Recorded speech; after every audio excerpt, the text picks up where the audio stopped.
If you liked this episode of the Hockey IQ podcast, please leave a like, a comment, and especially review our podcast. If you truly listened all the way to the end and you're listening to this right now, you enjoyed this episode. Please go and give it a 5-star review. That helps us out more than you know. Thank you so much and look forward to the next one.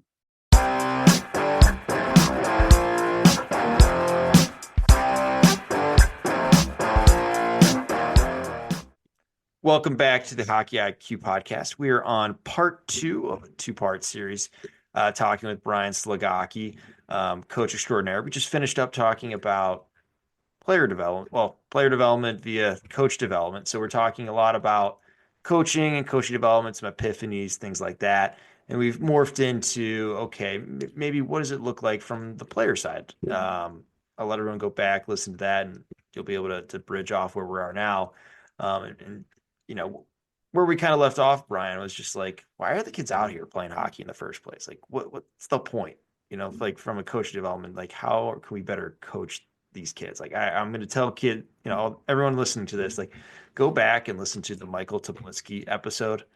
Like he was coaching at one point and he's got multitude range, but like one of the stories he was talking about was his experience with the second Bantam or U14 team at a local youth organization. And, half the kids are there just because they know it's their last year of hockey, but their parents want them to be out there. Other kids are excited and want to improve and go on to play high school hockey at whatever it is. Like, and it's just a wide ranging mental states, let alone abilities. So super interesting. We'll leave that there for now as we continue the conversation, kind of morphing from coaches to players and that standpoint. So we finally do get players, Brian, that you've seen at all ages. You've been able to see players age up from the youngest to the highest. You've worked with some of the best players in the world and some of the worst players in the world. What are maybe some characteristics that we should be looking into? I'm going to start before you go on just like the one that I think is most overlooked and can frustrate a lot of coaches, parents, etc.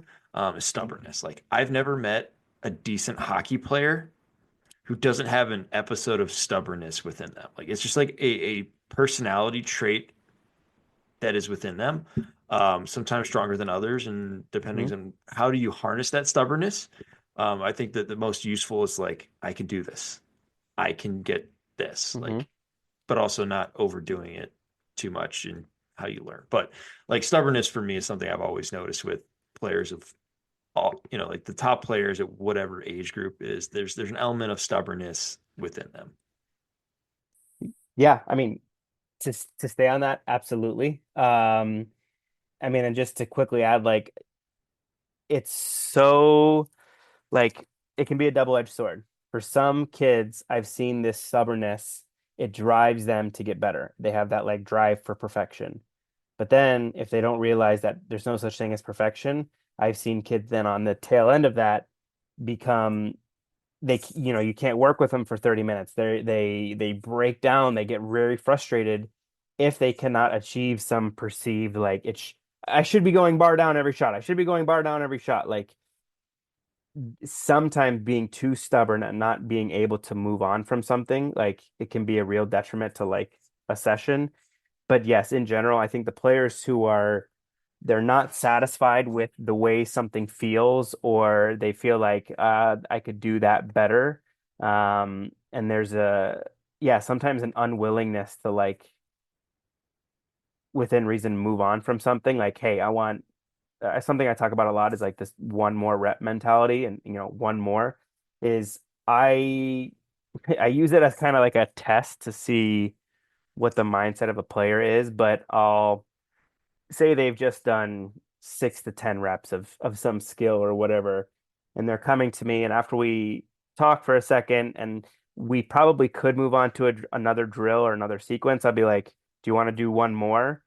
And more often than not, the players who continually improve will say, "Yeah, I think I could do one or two more."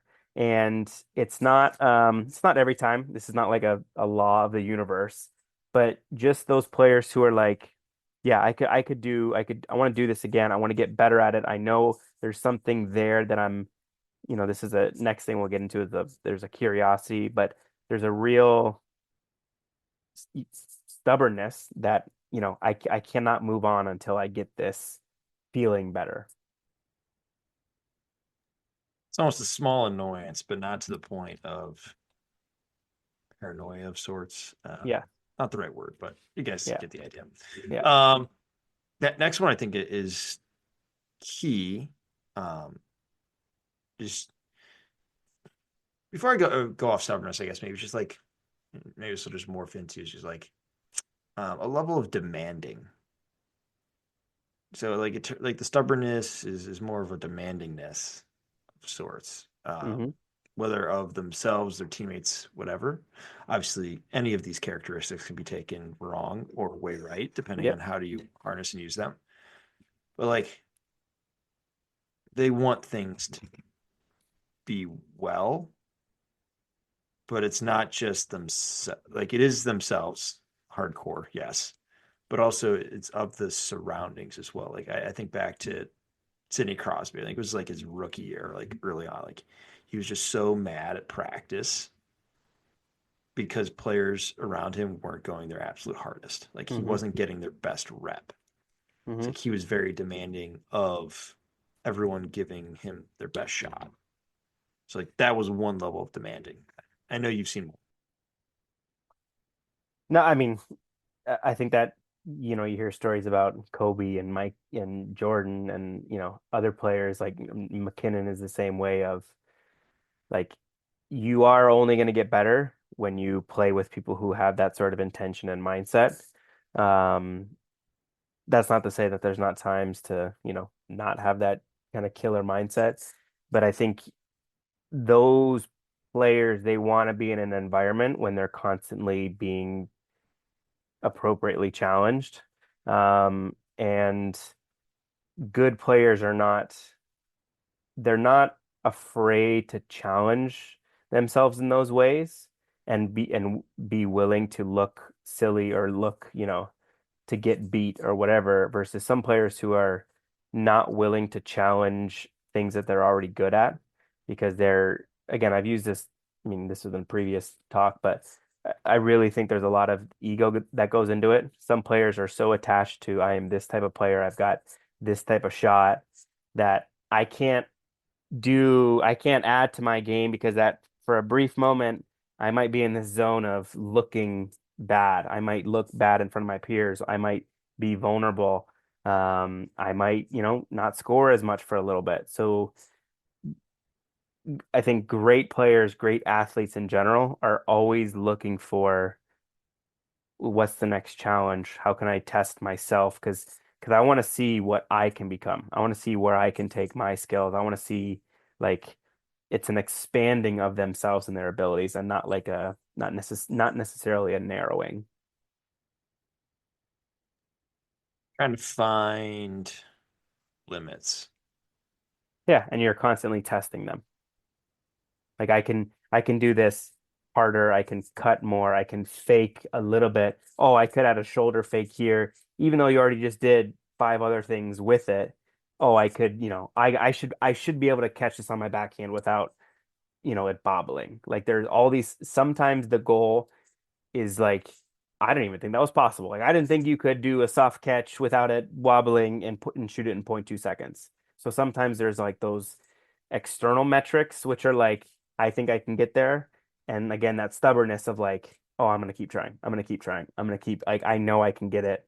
And even though you can't sometimes put there's a you don't know necessarily what the end goal is, but you know it can improve and it can get better. And so that constant like I'm testing myself to see I didn't know I was capable of that. So, yeah.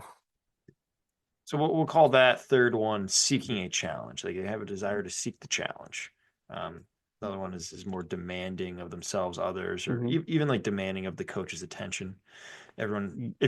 if you had kids, like they want you to watch them. Dad, check this Yes. out, Yes. or they're waiting for you to look before they do something.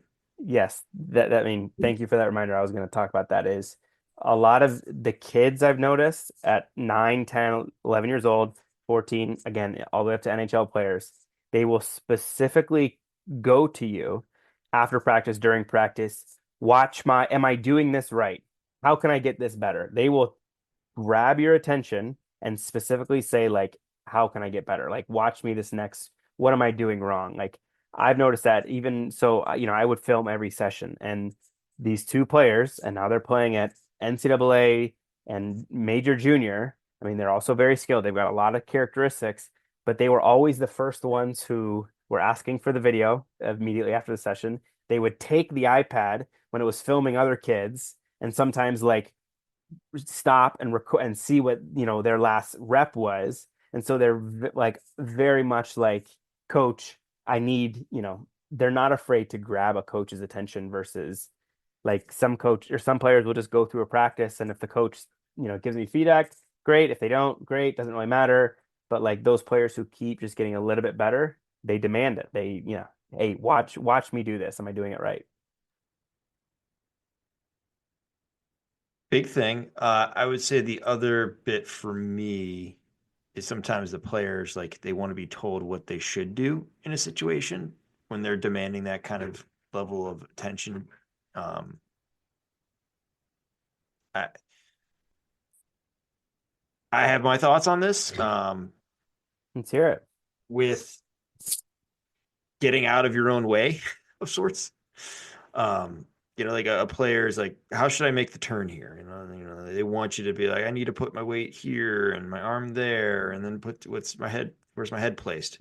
Where they're desiring the feedback, and whether rightfully or wrongfully or however they came across this, want to be told what to do, which I find to be a very slow learning process, and you're not getting the most out of the situation rather than where am I looking? What should this approximately feel like? And how does that plug into what I call the next, like the next play, or how does this help you shift and position yourself well, whatever that may be? Because I've coached players that they're demanding, but they're demanding the wrong stuff, where it's down a road, and this is where the power of a coach is, right? Is you're helping guide them towards the right stuff or better stuff than what they're currently at, making sure that we're leaning towards what are the right reads, what is the information I should be picking up, where should I be looking, how should I be feeling, those kinds of things, rather than like, what should I do here?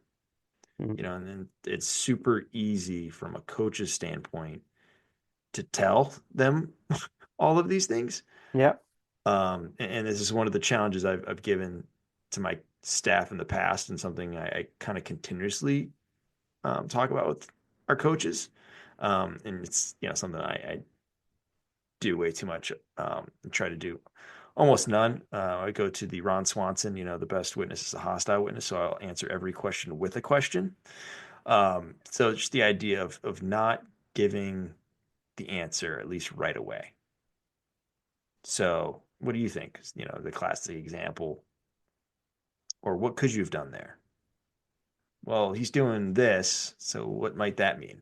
Just getting them in the mindset of not putting their attention in poor spots, and trying to get better thought processes of what does actual good learning look like. Because that one for me, does have some pitfalls when we're getting too specific. It's kind of like when you go asking for advice. Like Mm-hmm. you shouldn't go to a mentor asking me like, what should I do in this situation? Yeah. And a bad mentor will tell you what they think you should do. Mm-hmm. A good mentor will get, again, we're going to continuously circle back to asking good questions, get you thinking about what might be right and why. Um, so most advice is better given broad, Yep. very Yep. specific stories and thought processes. So process, not outcome, Mm-hmm. to get where we need to go. Yeah. I th I mean, to repeat you, the asking questions, but the questions in a sense they need to be very like I think you can guided questioning. You can start to ask questions like, okay, what are the potential like what could have happened here? Where could you have been looking? Like where now when they're asking, okay, I could have looked here. Okay, is there I think it's like if you're able to, and it's hard to do it during a game, but really in practice you can do this, is like really continue down a thought process of like how does one moment go to another? Like how does one moment lead to another moment?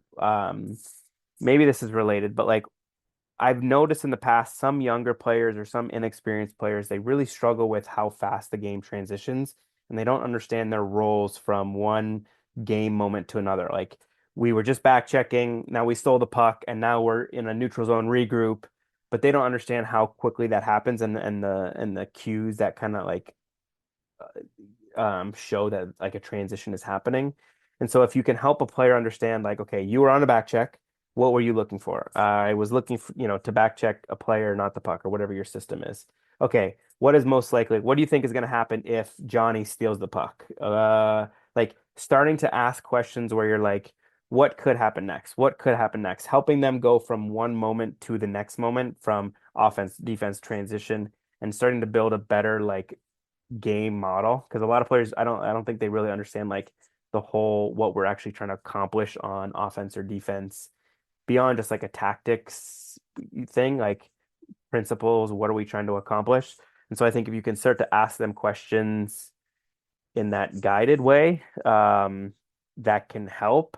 But at the same time, you do need to interact and experience those moments to expand your game knowledge. Like you do need to be put in a lot of those situations where you can physically move from one moment to another with then feedback from a coach, whether that's direct feedback or again, coming back in line, asking guided questions or, very deliberate feedback.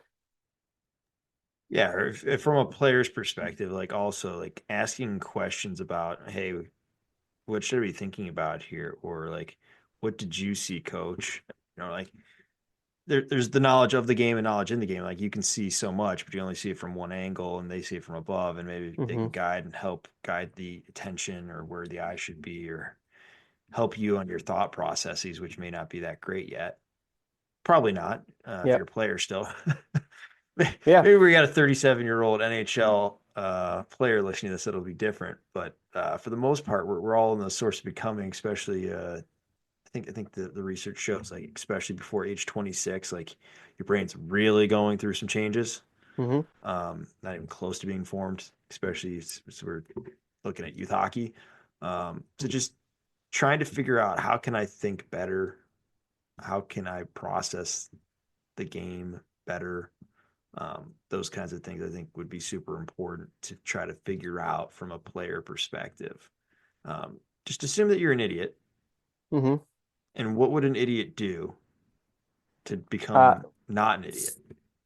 um, I would watch a game, an NHL game, college game, whatever game, and when the puck goes into a certain corner, I would pause the TV and pause the film, whatever you're watching, and now try to predict, guess what you think is going to happen. Is this guy going to rim it? Is he going to fumble it? Is he going to, what information am I looking at now that is going to cause me to think something's going to happen? Press play, see if you're accurate. Keep doing that. We were talking about feedback loops before. Again, this is just one way to learn a game. One way to learn the game is I think if you can continually have this like pause it. Where should everybody be? Where could the puck go based off of this formation, based off of his posture? What's most likely to happen next? And then you can also now, something that I've done a lot is you watch a 10-second sequence of a power play setup. The first rep, you watch just this player, you watch the half wall player, watch it 5 times, watch it 5 times, watch it 5 times. Okay, he moved this way because of this. Now I'll go to two more players, watch them 5 times, 5 times, 5 times. So now you're starting to understand how an individual interacts within their structure. Oh, when I go back and now watch the whole thing, I see that the half wall player started skating this way because of it was actually the back, the far away flanker, he moved in this position. So that actually influenced why he moved this certain direction. And so I think you can start to look at individual pieces and how they fit into the larger context. That will help give that could help give you some ideas on like what is happening on a micro scale and also like a macro scale.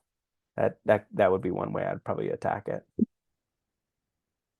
All right. So one, stopping, doing some occlusion of like what's going to Yeah. happen next. Yeah. Number two, follow just one player at a time all the way through. I'll add a third one, which I think is super impactful. Is just like take your eyes off the puck. If you find Yep. yourself ever looking at the puck, just look away. Yep. And you can learn a ton from watching everything but the puck. Yeah. 100%. Um, I can tell you, people who actually do this for a living rarely actually watch the puck You're probably accurate on that. because it's all about what is happening away from the puck that dictates what is going to happen at the puck. Yeah. And then from I love offense, and so it shows me I see a lot when our team has full offensive possession, do you understand where you need to move? Do you need to get away from the player? You see a lot of does this person actually understand hockey sense when your team has full, again, it depends on how your team wants to play, but especially just offensively with forwards. Do you know where to move to once your teammate has full possession versus, you're in a supporting role? Like what are your roles depending on where you're moving on the ice and how are they changing based off of the condition of the puck? Like there's a lot of um information that tells people. Yes. Okay, so there's three great hacks that anyone can learn. I want to go back to our characteristics before we move on because I think the last one that we really need to talk about is one that I see most prevalent, at least at the level that I coach at, is we're becoming teenagers, going through that puberty, going through that hyper social hierarchy of sorts Hmm. age, where you don't want to be the outcast of sorts. So just having, I don't know, we'll see what we end up calling this, but I'm gonna just say like a willingness to fail, a willingness to look bad, knowing it's not the end of the world, being a super critical thing. Um, that psychological safety is going to be a key piece to have, but also that gumption of like it's okay, it's Hmm. part of the process, being a super important thing. I see it sometimes like they want to be the cool kid, even though they haven't done the work. Like everyone wants to be the beast until they see what the beast does. Like, do you want to do all like do you actually care enough to be good at this and what it actually takes? And a lot of times it's a willingness to fail, and that is a part of the process of getting where you want to go, and continuing to exceed probably your own expectations. I mean, yeah, you're serving these right up on a platter for me. I mean, that's uh, absolutely. I mean, we kind of got it into it a little bit before with as far as, having that willingness to look silly or not having an ego about I'm not connected to what maybe my what this looks like. And not That's a hard one to like put on kids. It's I don't want to I hate the whole like you either have it or you don't. It's all a spectrum of it. Um, but there is a lot of, I mean, in life as well, a lot of the people who continue to make an impact on the world to be top players, they are going to do things differently. They are going to look different. It is going to look silly, different. They are going to come across like they are going to interact with a lot of people who might be like, um, this is not the right way to do it. But those type of people who have that mindset of I'm okay with being different, um, they can continue to improve. They can then continue to grow because they're not concerned with this. I've got to fit into a preconceived idea of what, this person should be. But again, in high school and middle school, that's very difficult to get people who, like we said before, who don't really have a executive functioning forward, prefrontal cortex in their brain to think about something outside of what like they're not great forward planners at that age. So it's very difficult to put yourself in that mindset of like, I'm okay with this. So that's why it's important that a coach can set that environment of I'm not going to get mad at mistakes. I'm going to get upset at lack of effort, whatever. But if you're trying things, I'm going to encourage that.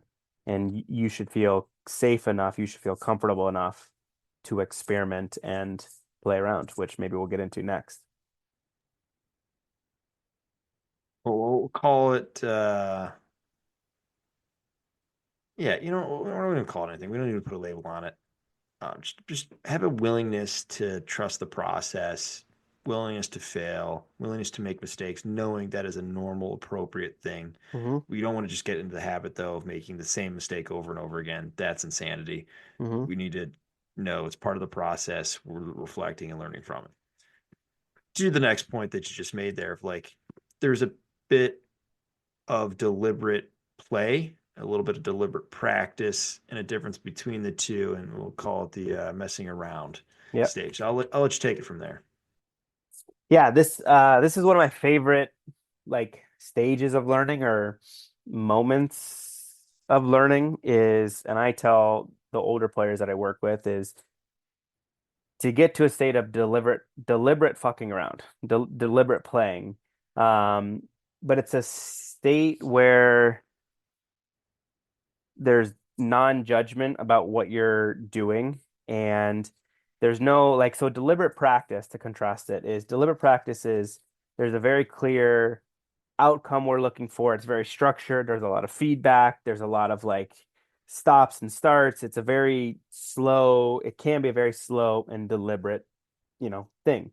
With deliberate play is one, play is absolutely foundational to how humans learn. I mean, you learn through play. And when you can enjoy what you're doing, it's going to be easier for you to learn than something that you don't enjoy doing. That's just a fact. So if you can get players to get to a state where they're deliberately toying around, playing with something, playing with a skill, playing with a movement, and maybe it's not even something that you pushed, maybe it's something that at the end of practice they're messing around with. From afar it looks like why do they just keep doing, they're just doing cutbacks. They just keep doing cutbacks and cutbacks, but each time the puck is, moved a little bit different. Like from afar, you might not know that somebody is engaging in this sort of deliberate play, but to the person that's doing it or the person that is, really trying to embody this concept is they're not judging on, or they're trying not to judge on the outcome of a movement. Say you're trying to work on a pull shot, for example, but you're in this sort of deliberate play mindset is you're going to come in, do a pull shot, change your footwork, but you might flub, you might whiff on the shot. If you're in a deliberate play mindset, you're not going to slam your sticks and say, I should have gone bar down, whatever. You're just going to go right back into to the start of your sequence. You're going to grab another puck and you're just going to go and flow through it again. And then you're going to try again. And if you whiff it again, okay, that's fine. I'm going to go back in line. I'm going to grab and you just have this mindset of, I'm just experimenting. I don't know what it's going to feel like. I don't know what the outcome is. I may never even use this sort of skill, but there's something here that is I'm curious about. And so I'm going to play around with a very particular movement in here. But the big thing is that you're not going to judge um, the outcome or what it looks like. Yeah, you're very much just um, a state of non-judgment. To use a philosophical term, but I do believe strongly in that. It's a very powerful place to learn when you don't judge your outcomes. Now, that doesn't mean you should never like you need to have practices, and this is more of a deliberate practice when you're like, no, we should be better at this by now. Like there should be, I'm striving for something more, and I'm gonna be upset that I can't get it. But there can be times or moments when you just have that sort of, playfulness to your game. I feel like the non-judgment thing is a super hard bit for a lot of people. Yeah, I've got a player this year. I'm helping him try to get over that. Just like even coming off from a shift of like, I don't know what I'm doing. This is terrible. That was terrible. Like he loves the game, he has a passion. I think he's pretty good at it too, but just trying to help him become that better self coach um, is such a critical bit. And you Hmm. and I were talking about this as well of like just kind of becoming better learners. How,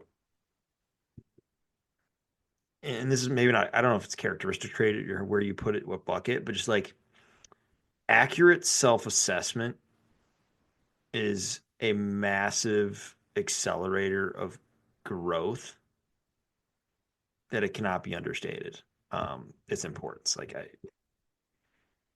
there's the paralyzation, paralysis you get from being like overly self-conscious, but it's not a self-consciousness per se. It's just an accurate self-assessment of how things went, what you did, contributing factors, etc. And just being attuned with the environment, yourself, and often are good decision makers outside of the rink because they can Hmm. see action, the messiness, and then the consequences. Hmm. Um, but just having an accurate self assessment that leads into being a really good coach, aka really good learner yourself. I mean, again, I think you sum up the importance of it. Um, I think this is the value of having good mentors and good coaches who are going to be honest with you. Like, if you're 14 years old and you've only been playing for 2 seasons and you see yourself like Connor McDavid, like a coach needs to tell you, hey, that's great, we should strive for that, but like your current ability doesn't allow you to get to those positions. You can't skate that way. So let's set a more realistic goal or idea on what you think you could be. And like we as coaches, we can have those conversations without demotivating a player. We don't have to say like, "Oh, you're never going to be like that player. You might as well just give up." Like that's ridiculous. But you also don't need to say, and it's difficult because I've had players say, "I feel like I should, be 100-point player. I feel like I should have 60 points, or it's difficult to tell those players that like, no, maybe you're not that player. I don't want to, I'm on your side, but like maybe we can expand. Are there other ways that we can help you understand there's more ways to be successful than just like this small picture of the game you have. Like I feel like I could be a 60 goal scorer every season. Okay, well you score 5 goals this year and last year. Like what are some things that we could do beyond just scoring goals for you to feel like you could be successful? Oh, I could, clear pucks out, etc. Like helping them to understand there's more than just one metric to being a successful player I can help. Um, but again, the self-awareness piece is kids are going to develop at different timelines, and so it's very difficult to say there's one approach that fits all. But I mean, there's so many factors that go into if a kid is aware enough of who they are as a player. That's like a whole podcast on its own, probably. Yeah. Having a good family environment, I would say, also helps. Yep. Um, and I think that might be another thing that we should dive into because obviously with this it comes self-reflection skills. You're going to be a little more intentional. Like, it's such a good piece and a lot of things lead to doing it well. But just like having a good environment, like you become the people you are surrounded by, and obviously having a great family is such a blessing to those that have it. Hmm. It's something that needs to either be managed or overcome if you have poor family conditions per se or general conditions at all. Like, I mean, a lot of things need to go right to make it to the NHL. A lot of things need to go right. A A lot lot of of things need things. to, And and a I lot of think things are back outside to, your control. Yeah. yeah, well, I think back to O'Sullivan. He had a father who's kind of abusive and would get him up and he'd do runs. And, like hockey became kind of like the safe space, even though his dad would give it to him the car ride home, car ride there, the whole 9 yards. People want to look that up. That I want to say we did a podcast with them. Gotten so many that I can't remember, but just like one of the greatest things that someone can have, bar none, in life is just a great relationship with either from parent to child or child to parent. Yeah. I mean, it's hard to ha add anything to that. I that's a difficult one to because there's a lot there. I mean, just speaking as a father myself, I'm very aware of the connection that I have with my two sons, and the value in it. And unfortunately, like it's not impossible and it's not an always thing, but it is difficult. Like, oh man, this is hard to. Some situations are harder than others, and so it is like, but a coach, man, this is a tough one because I agree with what you said, but there's a lot more nuance, and yeah, I'm not sure how to dive into it. So you've done a lot of research. Um, I know this has come up within your research. So maybe just expand for those that haven't done a deep dive into this.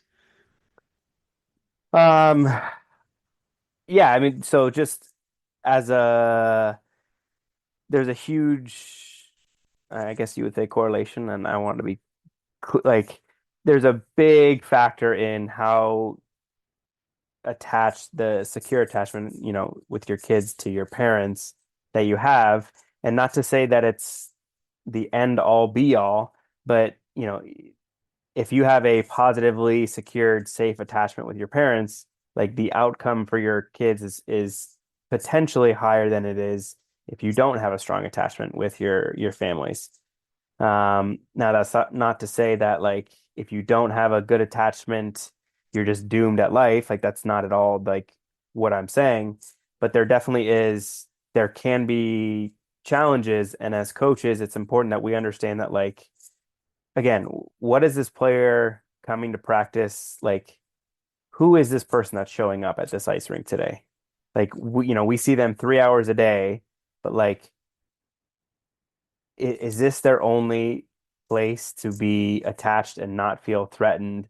So we need to recognize that like our job, our role in this kid's life is to be that like strong, sturdy, responsible parent because maybe they're not getting it elsewhere.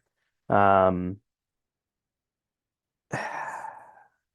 yeah, I would say that yeah, that's the maybe the research that you're kind of talking about, but and it's something I'm very cognizant of with my children is that they feel safe and comfortable. They're only, 4.5 and 3 years old now, but at some point in their life, that they feel safe enough to come to me if they ever need help or to value my feedback because I've built this relationship, I built this capital of they feel that I've really secured our attachment, our bond.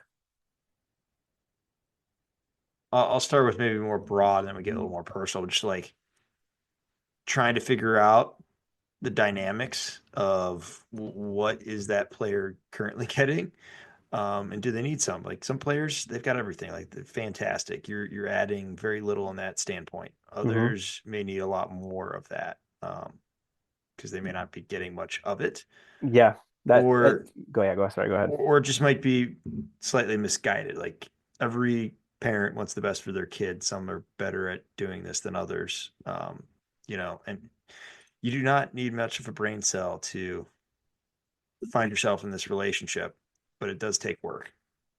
Yeah.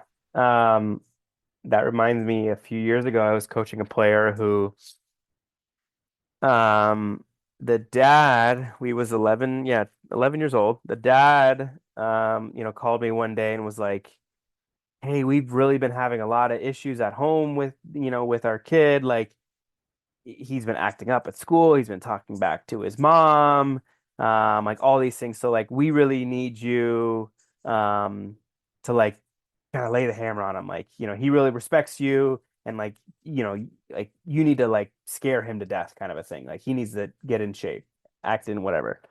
And later in the conversation, the dad told me that his parents were going through a divorce.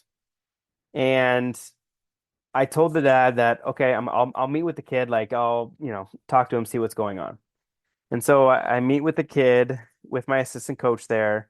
And just the second we sat down, I looked at this kid and I could just tell like something was off. Like you get just like this normal happy-go-lucky kid was just like not himself, his shell. And I just was like, hey, like what, how, how are things going on? Like what's going on? And like, they have the usual kind of tough guy mentality, like, oh, no, things are good, things are good. Um, but then the more I started kind of asking him, and I didn't want to get too much into his personal life, but I could just tell that like the last thing in the world that this kid needed was his parents are going through divorce. There's a lot of fighting going on at home. The last thing that this kid needs is one of his potential favorite people in the world that he looks up to, that he's favorite to come to his, practice 4 days a week, like his favorite place, for now that person to now start screaming and yelling at him. And like I could just see this kid again was like moments from breaking down. And I just wanted to give this kid a hug. Like this kid doesn't need somebody to be hard on him right now. Like he's 11 years old, 12 years old, and his like world is falling apart.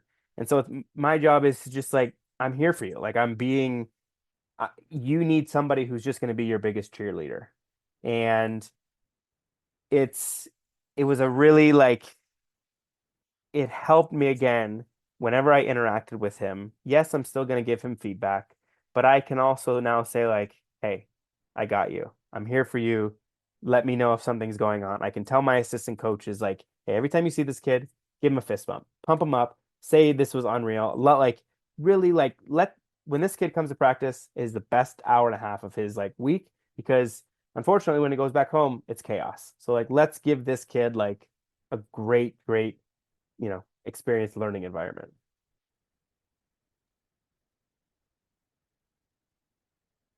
I don't think I got anything to add on top of that story.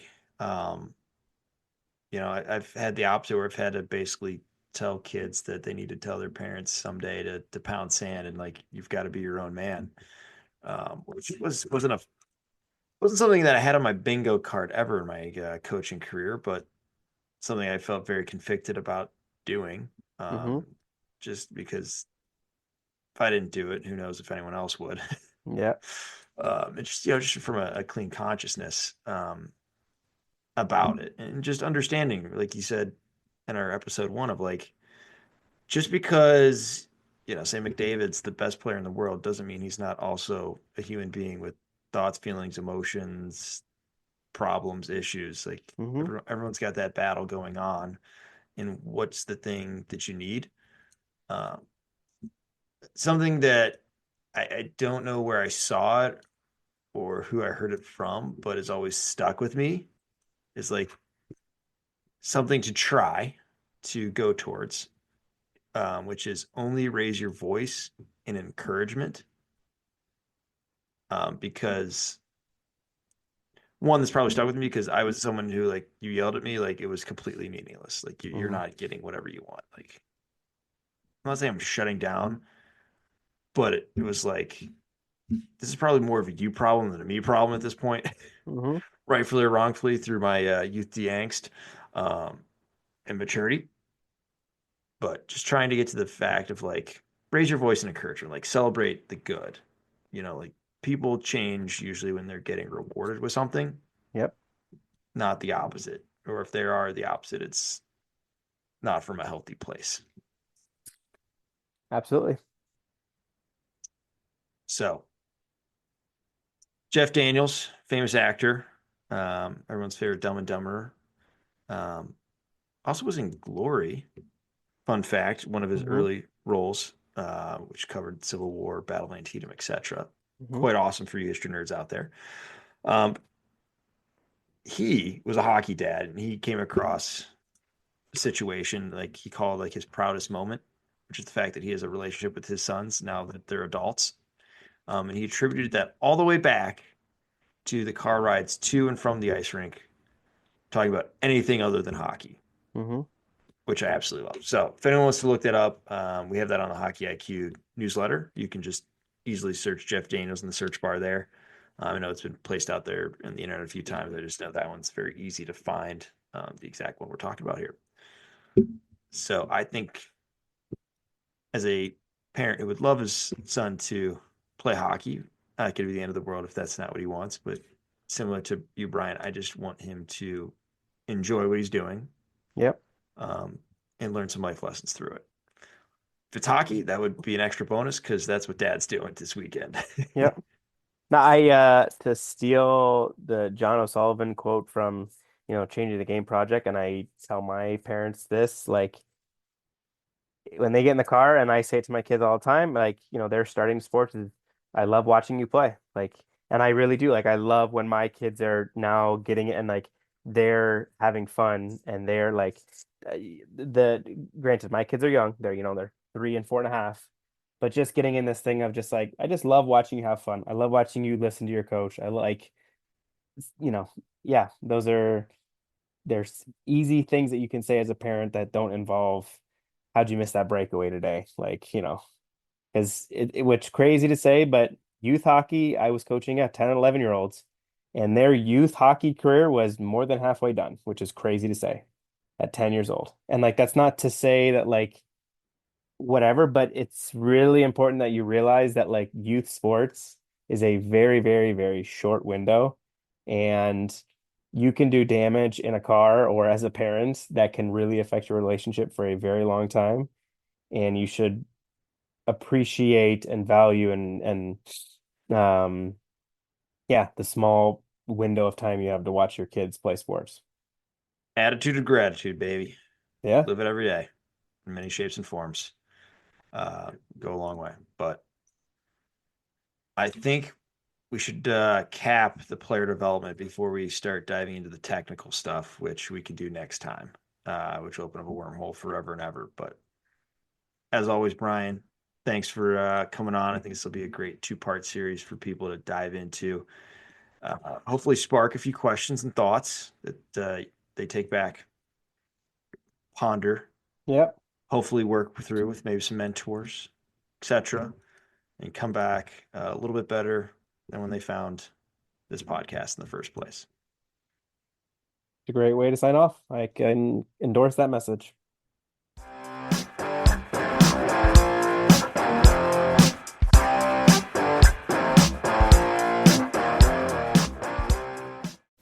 That concludes this week's episode. Thanks for joining us here at Hockey IQ. If you haven't already, take a quick moment to hit that subscribe button, give us a thumbs up, and drop a review. If you want to be a great teammate, even recommend us to a friend. You can follow us at Hockey's Arsenal on Twitter and Instagram. Check out the website, hockeysarsenal.com, where you can subscribe to the weekly newsletter. You won't regret it. Catch your buttes here next week for a brand new episode.